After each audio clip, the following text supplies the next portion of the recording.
기도하시겠습니다. 하나님, 예배의 자리에 임하여 성령님의 인도하심을 따라 찬양드리게 하시고 기도하게 하심 진심으로 감사합니다.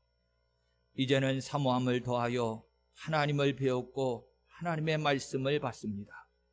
성령님, 충만한 은혜로 함께 하셨사오니 반드시 눈을 들어 하나님을 배우게 하여 주시고 귀가 열려 하나님의 음성 듣게 하시옵소서.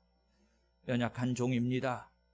반드시 복음의 나팔수로만 쓰임받게 하여 주시고 축복의 능력 또한 있어지게 하시옵소서. 말씀하시는 분은 아버지 하나님이심을 인정하옵고 우리 주 예수 그리스도의 이름으로 기도합니다. 아멘. 오늘도 말씀을 전하는데 시간이 허락하는 데까지만 전하고 다음 주로 말씀을 이어가야 될 것 같습니다. 로마서라고 하는 성경을 쭉 이제 강해를 해오면서 저는 너무나도 감격스러웠는데 우리 성도님들은 어떠셨는가 모르겠어요. 이제 마무리 단계에 들어가고 있습니다. 전체적으로 볼 때 1장부터 11장까지가 하나님께서 먼저 우리를 위해서 해주신 일을 기록하고 있는 교리편이다, 이렇게 말씀을 드렸고 12장 이후가 우리 성도들이 은혜 받은 대로 이제 삶의 터전을 읽어가는 실천편이다, 이런 말씀을 드렸습니다. 자, 그런데 15장 13절까지 이 모든 것들이 이제 끝마친 셈이나 다름이 없습니다. 그 이하는 마무리되어지는 것, 또 서로 무난하는 것, 이런 것들로 이루어져 있어요. 오늘 말씀은 특별히 그 가운데 바울 사도가 자신의 선교 사역을 이제 돌이켜보고 있는 것인데 이 말씀을 통해서 바울 사도의 선교 정신이 어떠한가라고 하는 것을 좀 살필 수 있고요. 이 말씀은 결국 여기 서 있는 이 종이 먼저 보아야 하고 본받아야 되고 교훈으로 삼아야 될 말씀이 되는 건 맞습니다. 그런데 성도 여러분, 가만히 생각해 보세요. 하나님 나라를 세워가는 일에 있어서 선교라고 하는 것이 얼마나 중요한 사명인지 잘 아시지요? 복음을 전하고 선교하고 이것은요, 특별히 세우신 종들만을 통해서 이루어가는 것 아니고요, 교회의 모든 공동체들이 협력해서 이루어가야 할 사명입니다. 예수님의 마지막 지상 명령이 마태복음 28장 19절부터 20절까지 나와 있는데, 그러므로 너희는 가서 모든 민족을 제자로 삼아 아버지와 아들과 성령의 이름으로 세례를 베풀고 내가 너희에게 분부한 모든 것을 가르쳐 지키게 하라, 이렇게 말씀하셨고요. 사도행전 1장 8절 말씀에 가보면 오직 성령이 너희에게 임하시면 너희가 권능을 받고 예루살렘과 온 유대와 사마리아와 땅끝까지 이르러 내 증인이 되리라, 이렇게 말씀하셨습니다. 그와 더불어서 저와 여러분들은 어떻습니까? 직접적으로는 이 사명을 감당했던 선배 신앙인들로부터 선교를 받아서 구원받은 하나님의 자녀들이 되었습니다. 선교요, 일반 상식선에서 생각해 보아도 생명을 살리는 일입니다. 신앙의 관점에서 보면 더욱더 하나님의 나라를 세워가는 것입니다. 그렇습니다. 어떻게 생각해 보면 정말로 신앙생활에 있어서, 하나님의 교회에 있어서 제일 중요한 것이 무엇입니까? 그러면 저는 목회자로서 감히 얘기할 수 있어요. 예배 다음에 선교입니다. 하나님의 공동체, 믿음의 공동체에 있어서 제일 중요한 건 하나님 앞에 예배하는 거겠지요. 그리고 그 예배를 통해서 받은 은혜와 사명을 가지고 나아가서 우리의 삶의 터전을 이루어가는 모든 것들이 뭐가 되어야 되겠습니까? 선교입니다. 선교. 그만큼 중요하다고 말할 수 있습니다. 그래서 오늘 이 말씀을 먼저 주의 종으로 서 있는 이 종이 받을 말씀이기는 합니다만 우리 성도님들이 꼭 함께 받으셨으면 좋겠고요. 또 이 선교는 어느 한 개인에게만 맡기신 사명이 아니고 교회 공동체 전체에게 맡겨주신 사명이라고 하는 걸 꼭 기억하시고 나도 그 안에, 우리 성도님들이 꼭 나도 그 안에 선교의 사명 안에 꼭 함께 있기를 먼저 예수님의 이름으로 축원합니다. 14절을 보시면 내 형제들아 너희가 스스로 선함이 가득하고 모든 지식이 차서 능히 서로 권하는 자임을 나도 확신하노라 이렇게 말씀을 합니다. 사실 이 말씀 속에서 강해 설교를 통해서 쭉 맥을 흐름을 따라왔잖아요. 저는 분위기 전환이 갑자기 되는 것을 좀 느꼈어요. 여기 보시면 내 형제들아 그러면서 좀 다정하게 부르고 있지요. 그런데 우리 앞에서는 어땠습니까? 권면이다 보니까 조금 딱딱했지요. 예, 뭔가를 가르치고 뭔가를 좀 고치려고 하고 권고하려고 하면 좀 무게감 있고 좀 분위기가 가라앉고 그런 게 사실입니다. 자, 그런데 갑자기 바울 사도가 내 형제들아 그러면서 친근감을 드러내고 있습니다. 그런 이후에 너희가 스스로 선함이 가득하고 모든 지식이 차서 능히 서로 권하는 자임을 나도 확신하노라 그럽니다. 이 말씀은 어떻게 생각해 보면 로마 교회의 성도들의 신앙의 성숙도를 말해주고 있기도 합니다만 저는 이제 로마서 전체적인 문맥적으로 볼 때 이것은 바울 사도의 겸손한 자세를 참 엿볼 수 있다 이런 생각이 좀 들었습니다. 왜 그러냐면 오늘 이 14절에 주고 있는 이 말씀 이전에 바울 사도가 로마 교인들을 어떻게 생각했는가라고 하는 구절을 우리가 처음에서부터 이 로마서를 열면서부터 확인해 볼 수 있었는데 1장 11절에 이랬습니다. 내가 너희 보기를 간절히 원하는 것은 어떤 신령한 은사를 너희에게 나누어 주어 너희를 견고하게 하려 함이니 이렇게 말씀했어요. 무슨 뜻입니까? 로마 교회가 아직 견고하게 서지 못하고 영적인 부분에 있어서 많은 부족한 부분이 있었다라고 하는 것을 드러낸 것입니다. 자, 그런데 오늘 말씀으로 이제 들어와서 생각을 해보면 바울 사도가 뭔가 신령한 권세를 가지고 복음의 능력을 가지고 전하는 자로서 그 권위만 내세우고 있느냐? 그런 것은 아니에요. 오늘 말씀에서 철저하게 자신을 낮추고 겸손하게 교회와 성도들을 대하는 것을 보게 됩니다. 그래도 성도 여러분, 우리가 말씀의 균형을 좀 잘 보셔야 합니다. 바울 사도가 결단코 겸손한 마음으로 성도들을 대하고 있는 건 아닙니다. 15절 바로 넘어가 보시면 그러나 이렇게 시작되고 있는데 그러나 내가 너희로 다시 생각나게 하려고 하나님께서 내게 주신 은혜로 말미암아 더욱 담대히 대량 너희에게 썼노니 그러면서 목회자가 가진 복음을 전하는 자가 가진 권위를 다시금 강조를 합니다. 그래요. 이 겸손이라고 하는 것과 담대함이라고 하는 것은 절대로 서로 모순되는 것이 아니고요. 때로는 복음을 전하는 사람이 취해야 할 조화로운 양면성이라고 말할 수 있어요. 저도 우리 군복계 성도님들과 함께하면서 늘 겸손하려고 노력은 합니다만 여러분들이 어떻게 보실런지 모르겠어요. 그러나 여러분들이 저를 보실 때 반드시 가져주셔야 될 것은 때로는 사람이니까 실수도 있고 허물도 좀 있겠습니다만 늘 긍정적으로 봐주셔야 되고요. 때로는 말씀을 통해서 강단에 섰을 때는 하나님의 권위로 지켜봐 주셔야 합니다. 왜요? 저를 위해서 그런 게 아니에요. 여러분들 때문에 그래요. 여러분들이 저를 인간적인 모습으로만 보면 실족합니다. 그리고 말씀이 사람의 말로 자꾸 들려서 하나님의 말씀으로서 은혜를 누리지 못해요. 제가 이 강단에 내려가서 삶의 자리를 읽을 때에는 혹여 사람 냄새가 날 수도 있고요. 인간적으로 연약한 부분이 있을 수 있어요. 그러나 성도 여러분, 이 자리에 서는 순간부터는 여러분들은 달리 보셔야 됩니다. 왜요? 이 종을 통해서 하나님이 여러분들에게 지금 복음, 하나님의 말씀을 주시잖아요. 그러니까 이 양면성을 여러분들이 다 인정해 주셔야 돼요.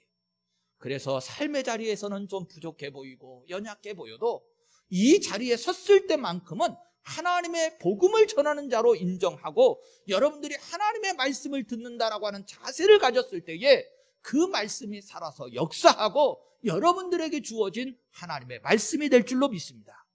굉장히 중요한 거예요. 자, 그러면서 바울 사도가 이제 그 겸손함과 담대함으로 이 로마서를 기록해 가고 있는데, 여기 말씀에 보니까 로마 교인들에게 어떤 권면을 하고 있느냐면, 너희는 서로 권하는 자가 되어라 라고 하는 이 말씀을 주고 있어요. 권한다는 일. 자, 이 예배의 순간만큼은 목회자를 통해서 하나님이 말씀하고 여러분들에게 권면하시지요. 그렇지요? 그러면 말씀을 받고 난 이후에 여러분들은 어떠하셔야 되는가 라고 하는 것을 우리가 등불 삼을 수 있는데, 성도 여러분, 결단코 권하는 것이 이 예배의 자리에서 목회자만 하는 것이 아닙니다. 그렇지 않아요. 오늘 말씀 그대로 보셔야 합니다. 그리스도인들은 모두가 다 권하는 자가 되어져야 합니다. 특별히 데살로니가 교회에 보낸 편지 가운데 데살로니가전서 5장 14절 말씀을 보면, 또 형제들아 너희를 권면하노니 게으른 자들을 권계하며 마음이 약한 자들을 격려하고 힘이 없는 자들을 붙들어주며 모든 사람에게 오래 참으라, 이렇게 말씀하심으로써 그 교회에 특별히 구분 지으면 성직을 가지고 있는 저뿐만 아니라 평신도 사역을 감당하고 있는 여러분들까지도 서로 권하는 자가 되어야 한다, 이렇게 분명히 말씀하셔요. 자, 그러면 이 서로 권하는 일을 어떻게 감당할 수 있는 것인가? 여기 말씀에 있어요. 선함이 가득하고 모든 지식이 차야, 이렇게 말씀을 합니다. 선함이 가득하다라고 하는 것은 선한 행실을 보여줘야 하는 거지요. 여기서 조금 구분하셔야 합니다. 먼저 지금까지 로마서를 살펴보면서 하나님 앞에서 하나님의 자녀된 이들이 선함이 무엇인가를 말씀드렸어요. 이것은 믿음이었습니다. 하나님을 믿음으로 바라보고 하나님이 원하시는 믿음으로 구원받고 복음을 인정하고 사모하고, 이것이 하나님 앞에서 가지는 선함이었어요. 그런데 오늘 이 선함은 하나님 앞에서가 아니고 서로 더불어 신앙생활하는 공동체, 우리 사람들과의 관계성 속에서 선함을 말합니다. 그러면 사람과 사람 사이의 선함은 뭘까요? 여러분, 윤리와 도덕이 되겠지요. 우리가 윤리와 도덕적인 측면 속에서도 선함이 가득하고 성경에 분명히 그렇게 말씀을 합니다. 세상 사람들의 기준에도 못 미치는 이들 때문에 얼마나 기독교가, 그리스도인들이 비난받고 조롱거리가 되는지 몰라요. 이거 굉장히 중요한 거예요. 세상 사람들의 기준이라고 하는 것, 그거 큰 거 아닙니다. 모두가 다 더불어 함께 살아가면서 지켜야 할 윤리와 도덕을 말하거든요. 그런데 세상 사람들도 이 윤리와 도덕은 잘 지키면 선하다, 의롭다고 그러는데, 우리 예수 믿는 사람들이 이 선함이 부족해서 세상 사람들의 손가락질을 받고요, 교회가 또 선교의 문이 막히기도 해요. 자, 권면하고 있어요. 성경이 분명히 말합니다. 선함이 가득하고 그리고 더하여 모든 지식이 차야, 이렇게 말씀해요. 여기서의 지식은요, 말씀인 거예요. 그래요. 오늘 저와 여러분들이 선함이 가득해서 선한 행실로 본을 보여주고 그의 말에 이제 영향력이 있어져서 그 위에 하나님의 말씀 지식이 참으로 훈련되어져서 저와 여러분들이 이제 함께 권하고 나눌 수 있는 교회와 성도들이 되셔야 그 교회가 하나님이 기뻐하시는 구원의 공동체, 교회가 될 수 있는 것이지요. 따라서 저나 여러분들이 삶의 자리에 있어서는 여러 모양으로 이제 지키고 훈련받을 수 있어요. 그런데 이 지식에 관한 부분은 어떻습니까? 이 지식은 세상 지식 아니죠? 하나님의 말씀을 말하는 겁니다. 이 하나님의 말씀에 대한 이 지식을 채우는 일에 있어서는 저와 여러분들이 어떻게 하셔야 합니까? 늘 말씀을 가까이 하시고요, 말씀을 사모하십시오. 제가 이 강단에서 복음을 전하면서 이 말씀 중심의 신앙생활을 얼마나 부르짖고 간구하는지 몰라요. 그러면서 우리 성도들의 모양을 좀 봅니다. 제가 직접 가서 어떻게 하고 있는지는 모르지만 척 보면 삼천리라고 우리 성도님들이 삶의 자리에서 성경 한 번도 안 들춰보는 게 눈에 선해요. 그러면서 예전에 선배 신앙인들의 모습이 생각이 났어요. 예전에는요, 우리 성도님들이 어떻게 생각하면 참 그 열정이 뜨거웠습니다. 그래서요, 성경을요, 읽는 데 그치는 게 아니고 필사 아십니까? 성경을 기록하기까지 했어요. 그것도 예쁘게 정자로 정성을 다해서 성경을 쓰고요. 하나님의 말씀을 매일같이 읽어가면서 그래도 1년에 한 번씩, 1독씩은 하려고 그렇게 노력하셨어요. 그런데 제가 너무 부끄러운 게 우리 군복교회 성도들은 지금 어떻게 하고 있을까? 이런 생각을 해보면요, 이제 밝히 드러나는데요. 제가요, 요즘 느끼는 게 많습니다. 우리 성도님들이 집에서 성경요, 우리 군복교회 새벽기도 말씀 밴드 한 번도 안 쳐다봐요. 새벽기도 재단 나오는 걸 난 그만두고 밴드 한 번도 안 쳐다봐. 그러니 어떻게 그 지식을 채워나가고 하나님이 기뻐하시는 권하는 자가 될 수 있겠느냐는 거예요. 세상의 선함, 그거 예수 믿는 사람으로서 삶의 터전을 읽어가는 일에 당연한 거예요. 그런데 지식을 채우는 일은 어떻게 하고 있습니까? 이건 다른 방법이 없잖아요. 성경을 가까이 하는 방법밖에 없고요. 사모하고 이 재단에 찾아와서, 새벽 재단에 찾아와서 말씀 받고 그 말씀으로 우리의 지식을 채워나가는 방법밖에 없거든요. 세상 지식이 아니고요, 성경 지식이고 복음에 대한 지식입니다. 그래서 서로 권할 때에 여러분 무엇을 권하라고 하는 겁니다.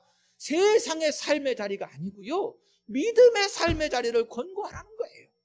서로 기도합시다. 서로 전도하십시다. 우리 하나님 앞에 예배하기를 힘쓰십시다.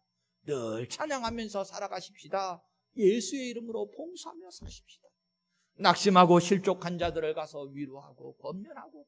여러분, 이 모습을 지금 성경을 통해서 하나님이 우리 군복교회도 그렇게 원하고 계신 거예요. 꼭 사모합니다. 저와 여러분들도 선함도 하나님의 말씀을 통한 지식도 가득 차서 정말로 하나님이 기뻐하시는 교회, 서로 권함을 나눌 수 있는 교회가 되기를 예수님의 이름으로 축원합니다. 다시 바울에게로 좀 돌아가 보십시다. 바울에게 주신 은혜, 그에게 맡겨주신 사명이 무엇인가? 오늘 16절에 보니까 이럽니다. 이 은혜는 곧 나로 이방인을 위하여 그리스도 예수의 일꾼이 되어, 그러면서 이방인의 사도로 세움받은 사명을 말씀하고 있습니다. 베드로는 갈라디아서 2장 7절 말씀을 보면 유대인의 사도로 쓰임받았다 그럽니다.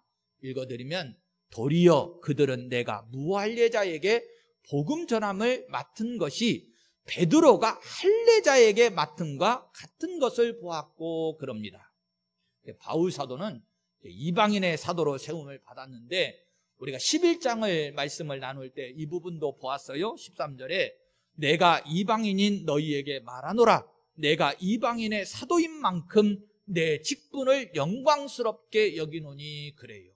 즉 이방인의 사도로 세움받은 것, 이게 이제 바울 사도에게 있어서의 핵심적으로 중요한 사명이지요. 그래서 그런지 우리가 이제 초대교회사를 보면 다른 여러 교회들이 많이 이름이 나오기는 합니다만, 이 로마 교회가 결국은 이방 선교에 있어서 중추적인 역할을 하게 되지요. 그렇지요? 네, 그래서 이방인의 사도로 세움을 받아서 아마도 이 바울 사도가 로마 교회에 대해서 더 애착심을 가졌던 것으로 보여집니다. 여러 교회에 서신서들을 보내기는 합니다만, 물론 갈라디아서가 조금 함축적으로 기록된 부분이 있는데 로마서처럼 이렇게 자세히 성경을 교리를 기록해가지고 전한 것이 없거든요. 그러니까 이 로마 교회가 결국은 이방인의 대표적인 교회가 되고, 이후에는 이제 천주교 같은 경우에는 이 로마 교회를 중심으로 해가지고 세계 선교가 이루어지기도 하지요. 남다른 관심을 가졌습니다. 자, 그러면서 16절 중간에 하나님의 복음의 제사장 직분을 하게 하사 그럽니다. 여기 복음의 제사장 직분 그래요. 구약시대에는요, 선민 이스라엘을 제사장 나라로 삼으셨지요. 그렇지요? 자, 그런데 이 이스라엘 통해서 천하 만민이 구원을 받게 하시려고 하는 이 계획을 갖고 계셨는데, 신약 시대를 통해서는 그리스도인들을 가리켜서 베드로전서 2장 9절을 보면, 그러나 너희는 택하신 족속이요 왕 같은 제사장이라 이렇게 말씀하시면서, 이는 너희를 어두운 데서 불러내어 그의 기이한 빛에 들어가게 하신 이에 아름다운 덕을 선포하게 하려 하심이라. 그러면서 이제 그 제사장 직분이 구약에는 이스라엘 선민을 통해서였다면, 이제는 신약시대에 와서 저와 여러분들을 통해서 똑같이 이루어지고 있음을 선언하고 있습니다. 자, 그래서 바울 사도는 자신의 이 선교적 사명을 제사장 직무를 지금 수행하고 있는 것이다, 이렇게 말을 하고 있는데, 고린도후서 5장에서는 20절에 그리스도를 대신하여 사신이 되어, 그러면서 그리스도를 대신한 사신의 직분, 이 사도의 직분까지도 가지고서 이방인들에게 하나님과 화목하라 그러면서 복음을 전합니다. 그리고 또 하나 생각해 볼 게 있어요. 이 제사장 직분은요, 그래요, 하나님으로부터 부여받아서 말씀의 통로가 되고 축복의 통로가 되어지는 것, 그거 맞습니다. 자, 그런데 이 제사장 직분은 양면성이 있지요. 예, 하나님으로부터의 통로도 있지만 성도들을 위하여 하나님께 드리는 성도들의 중보자의 역할을 하는 이 역할과 사명도 있습니다. 그래서 이방인의 여러 교회들을 대신해서 우리가 쭉 살펴보고 있는 대로, 그는 하나님께 쉬지 않고 기도와 간구를 올리기도 합니다. 정말로 뜨거운 열정으로 제사장적 사명을 감당해요.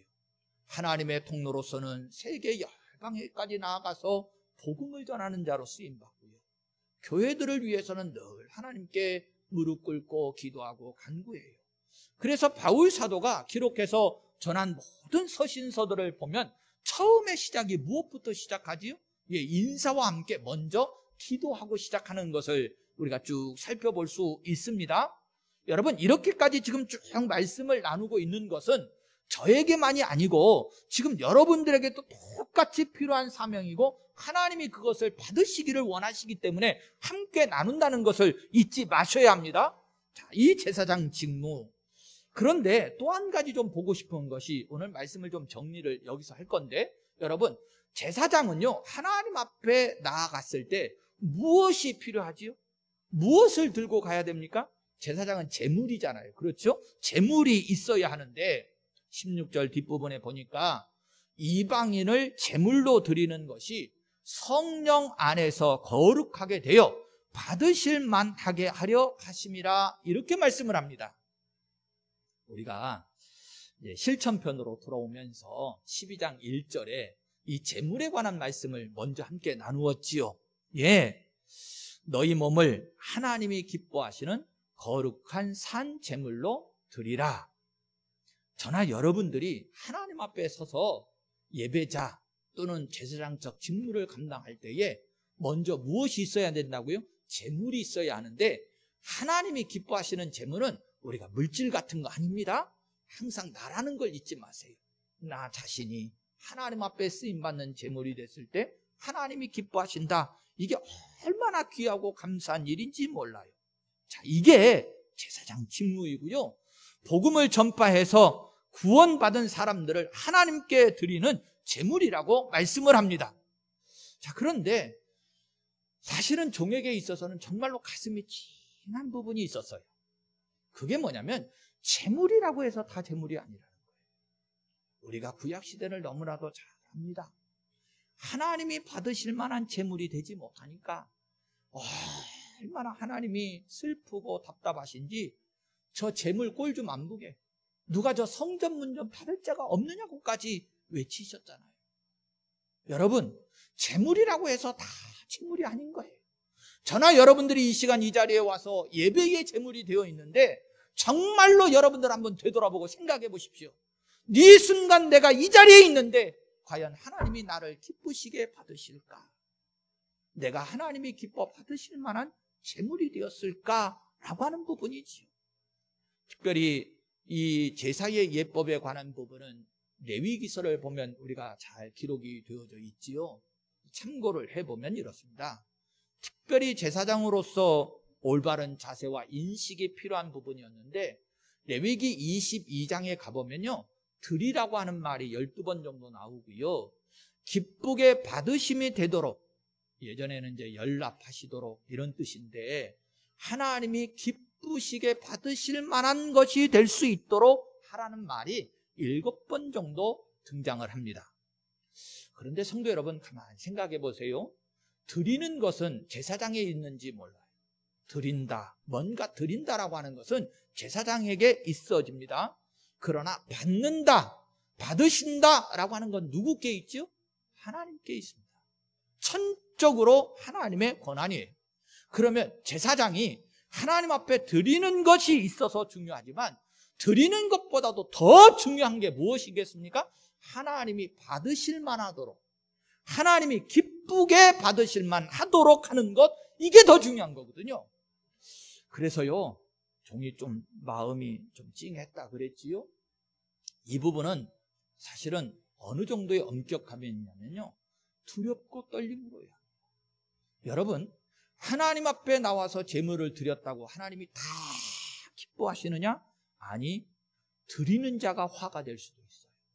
그래서 하나님이 구별하신, 하나님이 기뻐하시지 않는 더러운 것들을 드렸다가 오히려 드리다가 불사름을 당하고 화를 당한 기록들이 성경에 얼마나 많이 있는지 모릅니다.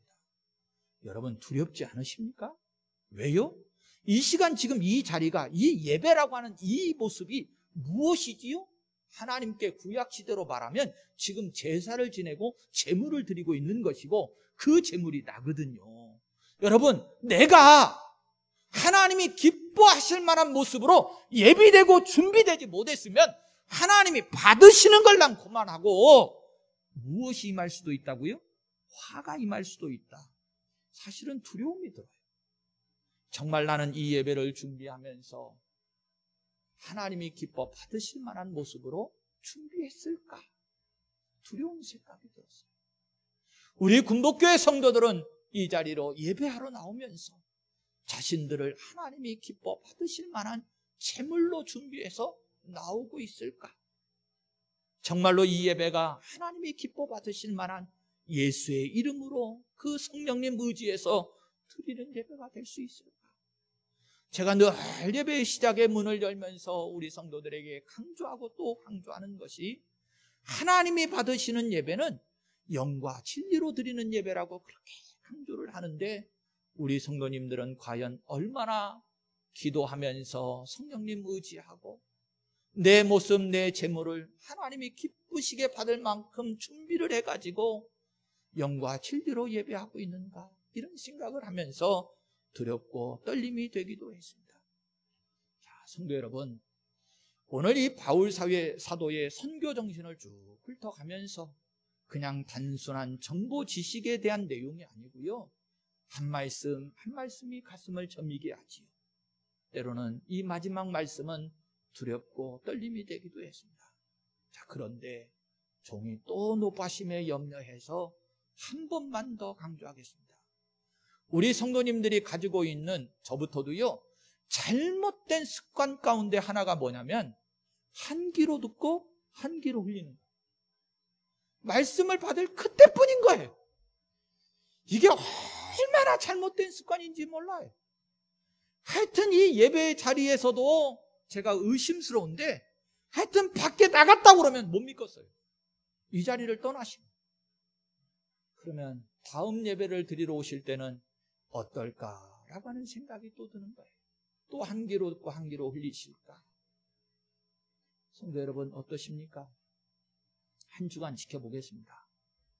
얼마나 우리 성도님들이 기도로 준비하시고 한 주간을 잘 예비하셨다가 나를 하나님이 기뻐 받으실 만한 예배로 준비하실까? 좀 지켜볼 거예요. 어떻게 지켜볼 수 있지요? 새벽 기도 재단입니다. 여러분, 하나님 앞에 우리가 기도로 준비하는 것밖에, 성령님 의지하는 것밖에 뭐가 있으세요? 여러분들이 어떻게 인간적인 모습으로 준비하실래요?